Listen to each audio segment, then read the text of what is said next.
Up, guys. I'm so excited today. I'm so excited. And I have so much to share with you. But honestly, I'm not going to get into too many details. I just want to share with you that you need to go tell the people in your life that you love them today. And frankly, you need to be doing that all the time. But just, if you haven't done it recently, or if you just feel like sharing some more love, go share some today, okay? It doesn't matter if your hair is long, or if your beard is long, or whatever your office looks like when you're broadcasting, or whatever it is, right? What I want to let you guys know is, it's just like, you gotta go share your love with the people in your life. And so it's really that simple. That's my message today. I just decided to come on live to do that and share it with yourself. Like, just find a way to share your love with yourself too. Okay, so I have this model about life, and I call it the human iPhone, because I have these apps that I just turn on, and I have exactly 6 things I do in life. But the sixth one, and frankly the only one you need to concern yourself with really the most, is always be sharing love to the people that you love. And I want to bring up this point that chances are, like, if you're not sharing love, or if you're nervous, or if you're like having some kind of conflict with your family or friends, your business partners, whoever, whatever, if you're having that, chances are that it's because you are afraid to share love with them even though you want to. And so I know this sounds crazy and it sounds weird. Like, why would I be afraid to share love? I'm afraid they don't love me. I'm afraid they're going to be mad at me, like whatever. But here's the truth, okay, is that you get happy by sharing love, not by receiving it. Because you can't really receive anything from somebody else in terms of emotion. You create it inside yourself. And so the real cause, right, of all your anxiety, all your problems, all your challenges, is that you are not sharing the love that is inside of you. I promise you that if you have anything called generalized anxiety disorders, whatever, right? I'm not a therapist. You can't take this word for granted, right?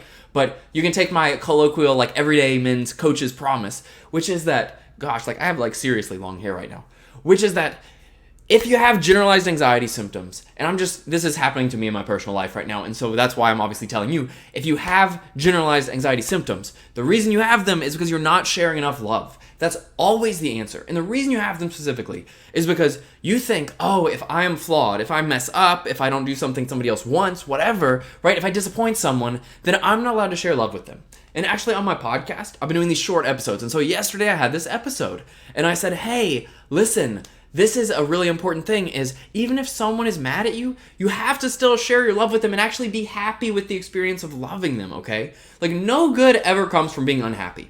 I need y'all to understand this. No good ever comes. And so you might say, well, I've done something to peeve somebody off, or I've made a mistake. Guess what? You're human. You make a mistake, right? Like, so if you make a mistake, or even if you don't make a mistake, let's say, for me, for example, I had to go to the hospital a couple days ago because I had this big skin rash that broke out all over me. I think it was anxiety induced, frankly, but also just maybe an allergic reaction. Went to the allergist today, kind of getting some food allergy tests done soon. But anyway, right? So I was like, my wife had to take me to the ER, and that's a lot of work, and so then she had to take me to the ER, and then we sat there, right, and then they ended up just giving me some prednisone and some medicine. But the point is, right, anytime you ask something of somebody, you often feel like a burden. But what happens in the world, and the reason you're not sharing your love, is because you feel like a burden. And then what you do is you actually clam up and withhold your love because you think, if someone is doing something for me, then I'm not allowed to just be abundantly happy because I've caused a burden on somebody. And you actually withhold your love from that person, as weird as that is, right? Now you might say, well, I express gratitude or whatever. But the thing is, right, that you just want to be happy all the time. You don't want to put it on hold for any reason. And so you can't just say, like, only if I'm not a burden on somebody, or only if I don't make a mistake, then I can be happy at them, or then I can tell them I love them. No. You can be literally in the middle of making a mistake, of screwing up, of messing your whole life up, and still love all the people in your life. You can be making huge mistakes and still love all the people in your life. This is really important. And so I just want to let you guys know, I've been making mistakes this month. I've had issues, challenges, health issues, and it's almost all been anxiety-induced. Almost all stuff I could have cured if I had followed my own advice. And instead, I've been hitting this physical rock bottom because I've been playing video games. I've been not following my own advice. I've been causing my own issues, and I've been, like, struggling because of that. And so my own anxiety, my own mistakes have caused burdens, have caused, like, challenges. And for the longest time, I thought, then I need to be sad or I need to be upset or something, right? Even though I'm generally a happy guy. But I would love to share with you that now that I'm on the other side and I'm in this great place and I've worked through a lot of this stuff physically, mentally, emotionally, I now realize, like, oh my gosh, I never should have been withholding my love. I never should have been withholding this stuff. It's the juice of life. It's amazing.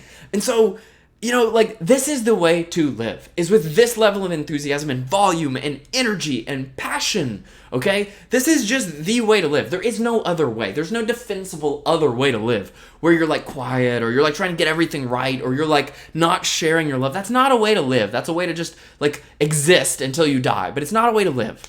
And so I just want to let you know that there's that power out there, that invincible power of giving your love and giving your kindness and your extraordinary talents to the world.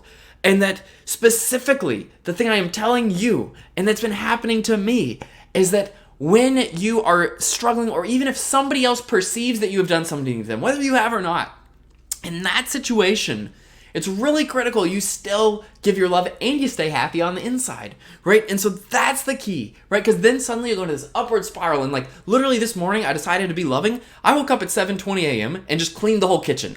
Like and not that that's an accomplishment, right? But it's like suddenly I was in this mode where I wanted to clean. And so this is the pushback I get all the time is people are like, Woody, like, what is this love Momo Jumbo? Like, I can't, like, I may love my spouse, but they want me to clean the kitchen, not love them. Here's the truth. If you are expressing your love, you will clean the kitchen instantly. You will do the dishes. You will do whatever it takes in your relationship. You will make more money to support your spouse. You will do anything, right? If you are just expressing your natural love, you will automatically do all of those things. And so it's like a scientific thing. It's like the independent variable and the dependent variable. See, people think you just want something and so you go get it. But that's not actually how it works, right? And so here's a quick example, right? I guess we'll call this a parable today. Although, I don't know, but this is a parable that came to mind. It's the parable of the poop, the parable of the bowel movement, okay? Get this, right? If you wanted to poop, if I said, your job is to poop, you need to poop right now, as soon as possible, as much as you can, how would you do that? Would you go sit on the toilet? Nothing would come out. What if you've already pooped that day? If I told you, you need to produce a bowel movement, and I told you that, and then you went and just sat on the toilet for the rest of your life, you'd never produce another bowel movement because you haven't eaten anything. The bowel movement is the dependent variable. And so if you want to produce one, you have to go eat food. That is the independent variable. And then guess what? When you eat food, suddenly your body screams at you, dude, you gotta poop. And you don't deliberate like, oh, what time should I poop? Or like, am I pooping enough? Or like, whatever. Like, maybe you do if you have IBS. But most of the time you're just like, oh, like, I felt that. I need to poop. And then you go poop. And so the point is, the dependent variable generally comes naturally, automatically, effortlessly. And so what you want in your life, money, right? Like relationships, all this stuff is a dependent variable, okay? But just like the parable of the poop, where if you need to poop, you don't poop, you eat. And eating causes you to naturally poop. But 99% of your focus would be like on, what can I eat to get the most out of myself, right? Like if you've watched the show The Office, there's this episode where Pam is having a baby and they're trying to keep her from going into labor because she wants to go at 12:01 a.m. so she gets the insurance and extra stay in the hospital. So they're like, what do we do to Pam to keep her out of labor? And they're trying to think of what she could eat or not eat or like whatever. And there's all these funny things that go on and shenanigans. But the point is, right, that it's all about the independent variable. Sure, you say what you want for a second, right? Like if you want to poop, you say, I want to poop, right? That's my goal. If you want to, right, like achieve something in your life, you say, I want to achieve this. But once you know what you want to achieve, there's no more point in thinking about that. You just keep the picture in your mind. But where is all your consciousness going? It's going on the independent variable that creates that result. You're putting all your consciousness on what do I actually need to do that creates that. And so most people think that like results thinking and results coaching is the end all. But the truth is there's like 3 levels of it, right? Level 1 is you just do stupid stuff for no reason at all. That's where most people are. That's probably where you are most of your life. That's where I am. That's where so many of us are, is we just do stupid stuff for no reason. And we're just kind of acting like crazy people. But then the second thing is you think, I want an actual result. Like I want this thing to happen. And most people get stuck there and they're like, well, if I want to get the kitchen clean, I got to obsess about the kitchen. But the truth is, you got to go one level deeper and you got to say, well, what is the independent variable that causes me to clean the kitchen? It's feeling loved. It's feeling energy, right? If you have more energy, you'll clean the kitchen. Like if you have more food in your body, you're more likely to poop. If you have more energy, you're more likely to clean the kitchen. Where's the best place to get energy? Love the people in your life. And the great thing is, that is always the answer.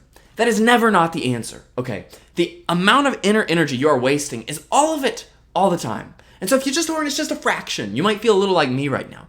Just a fraction, right? And I'm telling you, right? And like no stress, no worries. I woke up and was like happy to just clean my kitchen this morning, and now I'm happy to like coordinate my new home refinance, and I'm happy to clean the rest of my house, and I'm happy to work with the home inspector today, and I'm happy to go to the doctor about my allergies, and I'm happy to work on my budgets, and I'm happy to do all these practical things.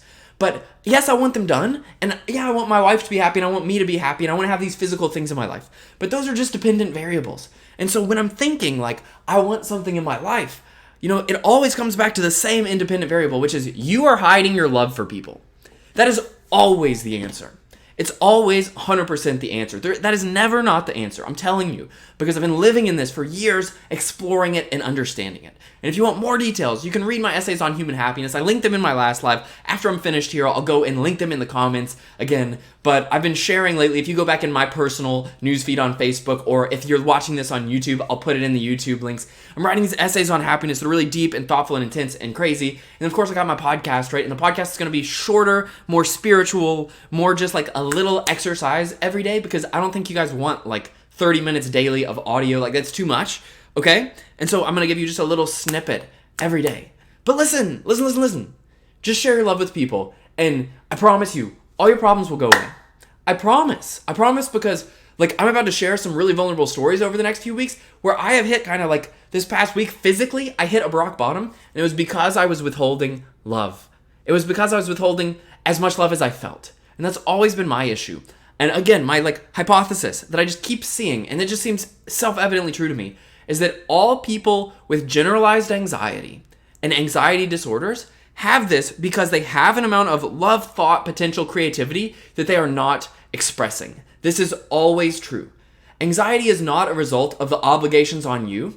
Anxiety is a result of you perceiving, right, that you like it's the result of you not sharing all of your capacity of emotion, intellect, physical, whatever it is, right? That's where anxiety comes from. It's your own mind screaming something is wrong because you're not using all of yourself. And so I want you to know that, okay? I want you to know that. And so the reason you perceive all these things in life as problems is because you think, oh, well, like my kitchen's dirty, so I got to do that, which means I can't use my full potential, right? Or like in my case, I'm thinking like, oh, like I'm afraid to tell people how much I love them, so I'll play video games and use my potential that way to get creative online, right? But that ended up not going so well for me, and I'm going to share a lot of stories about this coming up. Guys, I have so much cool stuff. And don't forget, right, I'm not quite there yet, but soon, I think August 18th. I initially said June 18th. Sorry if you were on the list, right? Like, that didn't happen. Mental Health 101 is coming in August. I'm spending the last month tweaking it up for you. What has happened to me these past few weeks has been insane. Just insane levels of like learning and growth about myself. And so I'm finally ready to teach you Mental Health 101, right? If you want to feel like this all the time, like we're going to get there together. And so it's just awesome, right? It's really awesome when you share your love with people. It's unbelievably awesome. So what I want you to know is that you can share that, right? And that I just like can't tell you enough that if you have any type of generalized anxiety about anything, right? If you ever have things you would call anxiety, just the feeling of tightness in your chest or the feeling of overthinking things, whatever, it is because you are not sharing your love with the world. And I'm going to walk you through how to do it, and I'm going to do it, and I make mistakes all the time. I'm telling you, like, these stories are about to come out, but I have, like, made so many mistakes about my mental health the past 5 weeks, but I have also used my own Mental Health 101 formula to recover from them. So I spent the past few weeks in a mental health spiral while simultaneously keeping my attitude correct. And so I was there watching myself struggle, watching myself go through hard times physically, and watching what it did to me mentally. And now I am through it, and I get to share you the perspective of someone who went through challenges, but with the correct mental health attitude and how I've come through it. And so then I'm going to help you do that. And it is going to be awesome. So let's get the message out, right? The podcast, the essays, right? The webinar. Like, we're going to start doing weekly Mental Health 101 in August. It is going to blow your mind, right? And I'm going to tell you how I went from last night being horrible acid reflux, barely breathing because of a panic attack, like all this anxiety, and yet at the same time, use my own Mental Health 101 techniques to get to the part where I felt like this today, and how I used it to grow. And so we're going to help you grow, and we're all going to do this together. But you got to remember to share the love. You have to go and share the love for the love. Like, you got to do it. You got to share your love. You got to share your passion. I know there are people you are withholding it from. I know there are situations you're withholding it. I know there are places that make you anxious so you think you can't share it. But you must share it. You have to. There is no other option. There is only disease and death or sharing your love. And I'm going to show you how that's true with my own stories that have happened as recently as last night, and it is going to be awesome. Mental Health 101 is coming. The podcast is back. The webinars are back. The live is back. The YouTube is back. Let's go share the love. Guys, let's get the message out. Let's go. Like, I am so pumped. I'm on fire to help you, and I'm on fire to be on the journey with you. So if you need help, reach out. I'm always here to talk. I'm always here to hang out. I'm always here to talk about mental health. I love it. I'm here to share love with you. I'm here to share resources with you. I'm here to share everything because I'm on a crusade to show people this new thing I've discovered. I'm on a crusade, and I'm just motivated by the beauty of what I'm seeing. And so I hope you are too. I hope you can see that it's genuine, and we're going to do this together. So that's it for today. I'm going to go back to my man cave and shoot some Nerf basketball and dance around and watch reruns of my favorite voice auditions from 2016, back when I watched that show where people sing and the judges turn around and they're all happy, right? Like, if you haven't watched the voice audition of the Italian nun singing, it's just you'll cry, like, it's great. And so, yeah, this is where I'm at right now. And it's really exciting. And so I'm really excited to be here with you and share that with you. And guys, like, remember, it's just like pooping. If you wanted to poop, you wouldn't go sit on the toilet all day. You'd never end up with a poop. You'd just end up really frustrated. And so if in life, if you feel like that, it's because you're sitting on the metaphorical toilet all day trying to get the result when you need to be going and fueling yourself with the things that create that movement. And so giving out your love and making that love for other people is what is going to fuel you and create those things that then come out of you and have positive results in the world. Guys, that's how it works. And so I'm excited to be on this journey with you. I'm just here talking into a microphone, having fun, and we'll see you next time. Guys, have a great, wonderful day. I love you so much, and let's go be happy together. You could be the happiest person on earth if you just stick with me, because we're going to do this. See you later.